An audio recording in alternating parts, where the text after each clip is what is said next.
Perkenalkan, nama saya Indri Hapsari, saya umur 42 tahun, anak saya 5, laki-laki semua, cucu saya 1, perempuan. Kemudian saya bekerja di kantor saya sendiri, saya advokat di Malang. Saya diizinkan Tuhan untuk memberikan kesaksian hari ini dan kemarin, dan itu suatu kebanggaan buat saya dan penghiburan buat saya untuk saat ini, karena perjalanan hidup saya rasa tidak mudah buat saya sendiri. Mungkin orang yang melihat saya, kondisi sekarang ini baik-baik saja, saya baik-baik saja. Awal saya menikah setelah lulus SMA, umur 16 tahun saya sudah menikah. Umur 17 tahun saya punya anak pertama. Saya menikah dengan suami saya, waktu itu dia seorang polisi di Malang juga. Kemudian pernikahan saya dikaruniai 1 orang putra, dan saya hanya menjalankan pernikahan itu selama 2 tahun saja. Karena ada hal-hal yang menurut saya membuat hati saya sakit dan menangis. Saya dulu seorang muslim, sampai SMA saya muslim, sampai saya menikah saya muslim. Saya orang yang taat beribadah. Saya ngaji, kalau di muslim itu ada ngaji Quran, ada ngaji telinga. Jadi ngaji telinga itu kita mendengarkan ceramah, mendengarkan firman. Saya yang tidak pernah meninggalkan sholat saya selama 5 waktu. Saya selalu berusaha untuk ini waktunya saya sholat. Hingga ketika saya menikah pun saya tetap menerapkan itu. Yang saya buat hati saya nangis di pernikahan saya pertama, waktu saya hamil umur 8 bulan, saya sholat dan saya ditendang sama suami saya. Dari situ saya masih, oh Tuhan, ini mungkin karena dia lagi kerasukan setan atau apa, saya enggak tahu. Tapi saya tetap sholat aja, sampai akhirnya saya menghadapi situasi yang paling berat. Saya harus memilih untuk bercerai dengan dia, karena saya merasa prinsip kita sudah berbeda. Saya dengan dia prinsipnya sudah sangat berbeda. Karena dia enggak mau sholat, sedangkan di muslim adalah imam kita adalah suami. Apapun kata suami kita terima, kita nurut, kita apa gitu. Saya sudah berusaha seperti itu, saya berusaha baik, saya berusaha menjadi makmum yang baik buat suami saya, tapi ternyata masih kurang. Saya baru di teras rumah, nyapu gitu, disapa sama orang lewat itu, saya dipanggil, dipukuli saya di dalam. Secantik apa saya kok sampai digitukan gitu kadang-kadang. Tapi ya saya terima aja, sampai pada akhirnya anak saya umur 12 bulan kalau nggak salah, saya minta pisah sama dia. Ya, salam sejahtera bagi kita semuanya. Salam dan Tuhan Yesus memberkati kita. Haleluya, haleluya. Amin. Bapak, Ibu, dan teman-teman sekalian, pada bagian ini marilah kita sama-sama mendengarkan sebuah kesaksian dari seorang murtadin yang sangat luar biasa sekali dan tentunya sangat memberkati sekali, yang mana saudara kita ini berprofesi sebagai seorang pengacara, dan dia juga seorang mantan istri seorang polisi. Dan puji Tuhan Bapak Ibu, ya beberapa tahun yang lalu beliau ini telah menemukan sebuah jawaban yang pasti di dalam kehidupannya, bahwa kepastian itu hanya ada di dalam Tuhan kita Yesus Kristus. Nah Bapak Ibu yang luar biasa, seperti apa kesaksian dari saudara kita ini? Marilah kita saksikan tayangan yang berikut ini. Saya dulu seorang muslim, sampai SMA saya muslim, sampai saya menikah saya muslim. Saya orang yang taat beribadah. Saya ngaji, kalau di muslim itu ada ngaji Quran, ada ngaji telinga. Jadi ngaji telinga itu kita mendengarkan ceramah, mendengarkan firman. Saya yang tidak pernah meninggalkan sholat saya selama 5 waktu. Saya selalu berusaha untuk ini waktunya saya sholat. Hingga ketika saya menikah pun saya tetap menerapkan itu. Yang saya buat hati saya nangis di pernikahan saya pertama waktu saya hamil umur 8 bulan. Saya sholat dan saya ditendang sama suami saya. Dari situ saya masih, oh Tuhan, ini mungkin karena dia lagi kerasukan setan atau apa, saya enggak tahu. Tapi saya tetap sholat aja. Sampai akhirnya saya menghadapi situasi yang paling berat. Saya harus memilih untuk bercerai dengan dia karena saya merasa prinsip kita sudah berbeda. Saya dengan dia prinsipnya sudah sangat berbeda. Karena dia tidak mau sholat, sedangkan di Muslim adalah imam kita adalah suami. Apapun kata suami kita terima, kita nurut, kita apa gitu. Saya sudah berusaha seperti itu, saya berusaha baik, saya berusaha menjadi makmum yang baik buat suami saya, tapi ternyata masih kurang. Saya baru di teras rumah nyapu gitu, disapa sama orang lewat itu, saya dipanggil, dipukuli saya di dalam. Secantik apa saya kok sampai digitukan gitu kadang-kadang. Tapi ya saya terima aja, sampai pada akhirnya anak saya umur 12 bulan kalau nggak salah, saya minta pisah sama dia. Saya sudah nggak kuat. Dia ternyata pakai susuk itu 11 di mukanya. Dan saya yang ngambil satu-satu, dan itu nyata, kuasa kegelapan itu ada, saya bilang gitu. Akhirnya ketika saya minta cerai sama dia, saya tetapkan, saya berdoa sama Tuhan, jangan diganggu saya sama orang ini lagi. Ternyata tidak berhenti ketika itu anak saya yang baru umur 12 bulan, kakinya diangkat gini. Di tempat saya itu ada sungai besar, jalurnya sungai Berantas kalau dibilang. Anak saya diangkat, ditaruh di sungai gini, kamu kalau gak mau balik sama aku, anakmu tak lepas loh. Dari situ saya berteriak sama Tuhan saya waktu itu, sama Allah saya minta, kenapa saya gak ditolongin, kenapa saya dibeginikan terus gitu. Sampai akhirnya saya pernah mencoba untuk bunuh diri. Saya ikut suami saya dulu pulang, terus saya balik lagi dengan anak saya. Saya coba untuk bunuh diri. Saya capek, saya lelah dengan keadaan yang seperti ini, saya lelah. Akhirnya ada adik saya yang masih kecil-kecil bilang, jangan meninggal, terus aku bagaimana gitu, adik-adik saya. Saya sholat lagi. Saya berusaha untuk sholat, tapi tetap aja nggak ada jawaban. Saya diberi, kenapa ini kok nggak ada jawaban terus? Akhirnya saya mau mencoba bunuh diri lagi yang kedua, karena saking lelahnya hati saya diteror sama dia. Begitu kuasanya dia untuk meneror hati saya dan pikiran saya sampai anak saya diambil, dirawat sama ibunya dia. Ketika saya mencoba bunuh diri yang kedua itu saya pakai rukuh, saya pakai mukena itu, saya selesai sholat. Tidak ada jawaban. Sampai akhirnya saya tertidur. Dan saya tidak pernah mendengar suara yang selembut dan seenak itu yang saya dengar. Cuman bilang gini aja, datanglah kepadaku karena aku adalah jalan yang benar. Saya cuman bangun terus, ini suaranya siapa tadi ya gitu. Saya nggak tahu itu suara siapa, saya nggak kepikiran sama Tuhan Yesus, saya nggak kepikiran. Sampai akhirnya di malam berikutnya begitu. Saya habis sholat, saya ketiduran kalau Muslim itu ada sholat tahajud namanya. Itu sholat di atas jam 12 malam. Itu saya mendengar lagi.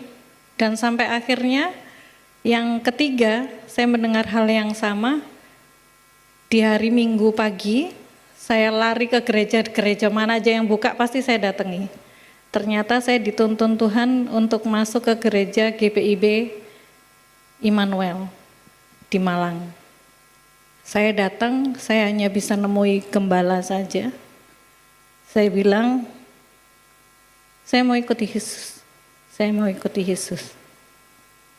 Saya ikut Yesus dan gembala itu bilang, sudah mantapkan hatimu dulu karena pikul salib itu berat. Iya, pikul salib itu berat. Dan setelah Gembala itu bilang, sekarang ini saya baru merasakan memang benar-benar berat ikut salib. Pikul salib itu benar-benar berat. Ketika saya sudah masuk gereja, saya sudah beribadah, saya dipertemukan dengan suami saya yang kedua. Dia seorang jaksa yang belum pernah menikah, ganteng, baik, dia nggak pernah marah-marah ke saya, setia. Dan setelah saya 4 tahun menjanda, saya baru menikah dengan beliau. Sabar orangnya, sabar. Kemudian saat 4 tahun menjanda, saya menikah sama dia. Di pernikahan saya pertama, saya dikasih anak lagi laki-laki di tahun 2002. Tahun 2002. Saya dikasih anak pertama laki-laki dari dia, namanya Boas. Umur 3 tahun saya dicobai lagi sama Tuhan. Saya dicobainya, anak saya kena sakit hisprung.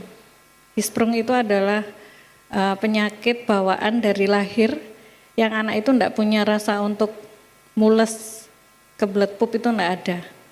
Akhirnya dia harus di bypass di sini umur 3 tahun itu selama 7 bulan. Saya imani terus, iya ini ikut salib berat. Mertua saya baik-baik sekali. Akhirnya 7 bulan di bypass, dia operasi besar itu selama 11 jam, operasinya 4 kali, puji Tuhan sukses operasinya. Lutut saya ini sampai sakit Bu Pendeta, karena saya berlutut terus, Tuhan ampuni saya, ayo jangan saya dicobai terus, saya capek.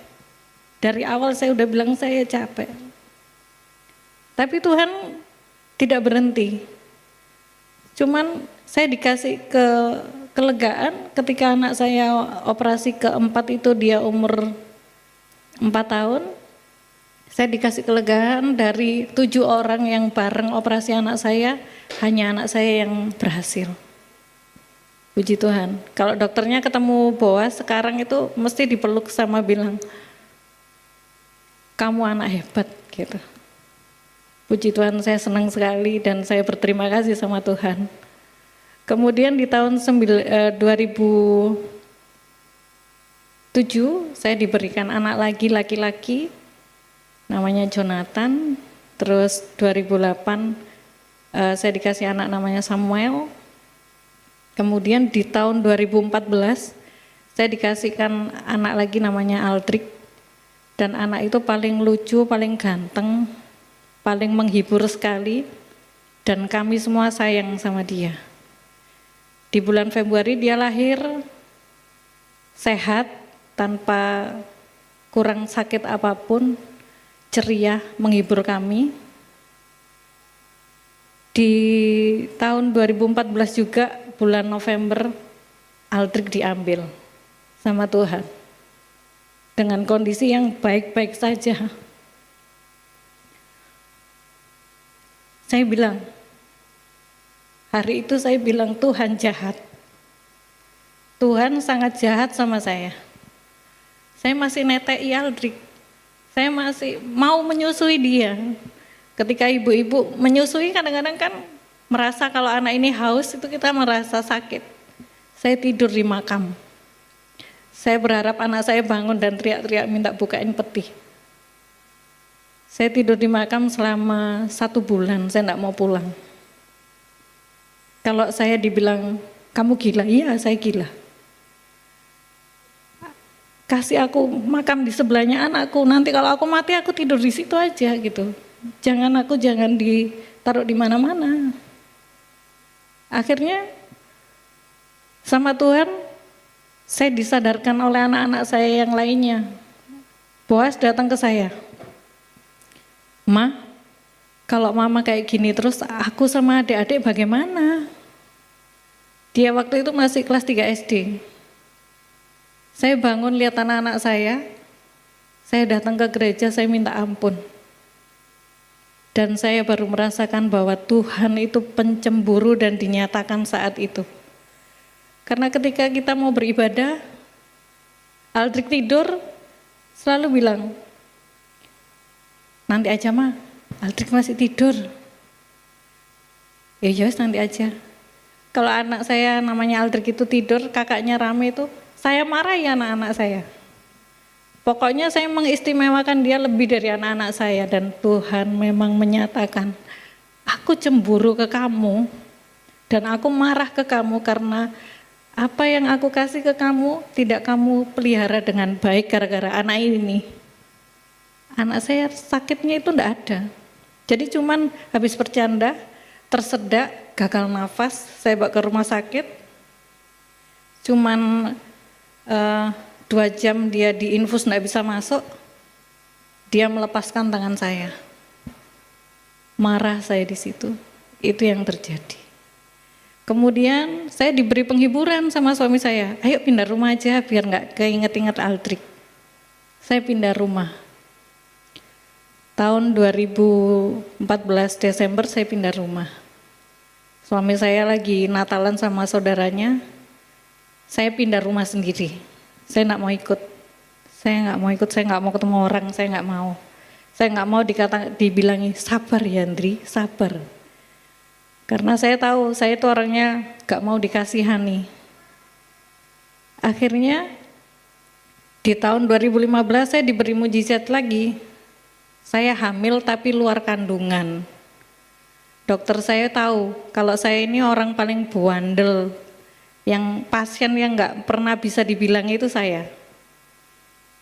Dari ini kamu hamil luar kandungan 1,7 cm. Harus dioperasi, ovariummu harus diangkat 1. Saya datang ke dokter untuk cari solusi, bukan untuk mengurangi satu organ saya. Saya nggak mau. Loh nanti kalau pecah itu kamu mati. Nggak apa-apa saya mati. Apa tujuan hidup saya? Mati kok dok, saya bilang gitu. Akhirnya dokter Bambang bilang, kamu tak coba obat ini ya, tapi imunmu mati semua. Coba aja. Saya tetap minum obat, imunnya saya mati selama 2 minggu. Sariawan semulut, dan akhirnya gelontor semua. Suami saya nangis-nangis karena lihat mulut saya berdarah. Saya lihat suami saya dan anak-anak saya selalu bilang, Tuhan ini maksudnya apa lagi gitu, kenapa kok begini terus gitu, loh sakit loh ini gitu. Saya nggak bisa minum, saya nggak bisa makan, sakit loh gitu. Tapi saya imani aja maksud Tuhan apa. Bukan saya merendah, saya nantang Tuhan, maksudnya Tuhan apa ke saya. Itu yang terjadi. Dan setelah saya sembuh dari itu, saya diberikan anak, namanya Nathan. Diberikan anak. Saya sama suami saya sepakat ini anak terakhir. Iya. Tahun 2016 bulan April dia lahir. Bulan Juli suami saya meninggal. Saya nggak bisa berkata-kata apa lagi. Saya cuma bilang, Tuhan Yesus kok baik banget ya sama saya. Cintanya secinta apa sama saya sampai saya harus kayak gini dengan saya menggendong anak saya umur 3 bulan. Saya harus menyaksikan suami saya meninggal. Dan anak-anak saya masih kecil-kecil. Yang nomor 1 baru SMA. Yang nomor 2 baru SD, masih SD kelas 6 kalau nggak salah. Yang kecil-kecil kelas 1 sama kelas 2. Ini saya gendong terus saya ngapain? Saya berbuat apa dengan usia saya yang 35 tahun menjanda ini? Terus saya harus bekerja apa? Saya bilang gitu. Akhirnya di tahun 2016 saya terpuruk, 2017 saya terpuruk. Tapi saya tetap berusaha dan meyakinkan diri saya bahwa ada maksud Tuhan yang baik buat saya. Dan tahun 2018 saya mulai beraktivitas di advokat lagi, saya menjadi pengacara. Berjalan kehidupan saya dengan baik-baik saja. Tahun 2019 saya sidang MK di Jakarta, saya meninggalkan anak saya 3 bulan. Waktu itu transisi dari kelulusan SD ke SMP anak saya yang nomor 3. Anak saya digondol sama anak pang. Anak saya dibawa sama anak pang dan anak saya sudah bisa minum minuman keras, bisa merokok, bisa ngapa-ngapain. Di di sini kaki saya itu enggak bisa jalan. Saya bilang, Tuhan, saya bekerja buat anak-anak saya. Saya mencari perkara-perkara yang tidak berdiri di tempat orang yang zolim. Saya mencari uang halal. Tapi Tuhan berikan satu kali lagi pencobaan buat saya. Saya putar otak, saya bilang ke partner saya, kamu sidango, uangku bawaan gak apa-apa, aku tak jaga anak-anakku.